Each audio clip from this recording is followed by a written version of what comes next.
ఓం శ్రీ సాయిరామ్. భగవాన్ శ్రీ సత్యసాయి మహిమా ఝర్కి స్వాగతం. అందరికీ వినాయక చవితి శుభాకాంక్షలతో భగవంతునికి చేసిన పూజలు, హోమాలు, యాగాలు వృధా కావని సత్యసాయి బాబా వారు నిరూపించిన సంఘటన. భగవాన్ శ్రీ సత్యసాయి బాబా వారు అనేక మంది భక్తులకు వారి ఇంటి దైవంగా దర్శనం ప్రసాదించి వారిని తన్మయులం చేశారు. ఒకమారు అరుణాచలం నుండి రమణ మహర్షి శిష్యుడు స్వామి అమృతానంద భగవాన్ శ్రీ సత్యసాయి బాబా వారిని దర్శించుకొని పుట్టబర్తికి వచ్చారు. స్వామి అమృతానంద దగ్గరికి స్వామివారు వచ్చి ప్రేమగా అమృతం అని పిలిచారు. ఆ పిలుపు విని స్వామి అమృతానంద పరమానందం పొందారు. కారణం ఏమంటే రమణ మహర్షి ఆయనను అప్యాయతతో, అనురాగంతో సంబోధించినట్లే బాబావారు పిలిచి ఆయన గురువు తాను ఒకరే అని విశదపరిచారు. అది ఆయనకు చాలా ఆనందాన్ని కలిగించింది. 85 సంవత్సరాల అమృతానందతో స్వామివారు మాట్లాడుతూ, నీవు 7వ ఏట 41 రోజులు గణపతి హోమం చేశావు కదా.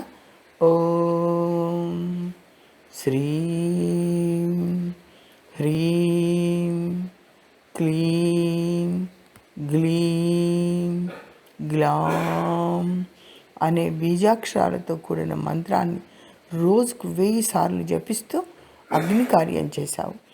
ఆ యాగం చేసిన వారికి మహాగణపతి ఆ హోమం నుండి బంగారు రంగుతో కూడిన దేహంతో, గజవదనంతో దివ్య దర్శనం ప్రసాదిస్తారు. మరి నీకు అలాంటి దర్శనం కలిగిందా అని అడుగుతారు స్వామివారు. అప్పుడు అమృతానంద, స్వామి, నేనప్పుడు 7 ఏళ్ల వయసు వాడిని. అప్పుడు నాకేమీ తెలియదు. మహాగణపతి దర్శనం అలా యాగం చేస్తే సాధ్యమవుతుందా అని అడుగుతారు. ఆ మాట విని భగవాన్ శ్రీ సత్యసాయి బాబా వారు జప హోమాదులు చేసిన ప్రభావం చేతనే నీవు ఈ రోజున ఈ వయసులో ఇక్కడికి రాగలిగావు. ఆ హోమ ఫలం ఎన్నటికీ వృధా కాదు బంగారు.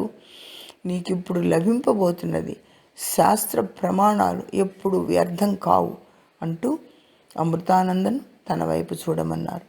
అప్పుడు సత్యసాయి స్థానంలో సువర్ణ కాంతులతో మిరుమిట్లు గొలిపే శ్రీ మహాగణపతిని అమృతానంద దర్శించి దివ్యానుభూతిని పొందారు. అతడి ఆనందానికి అంతులేదు.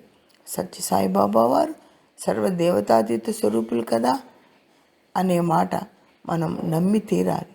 జై సాయిరామ్.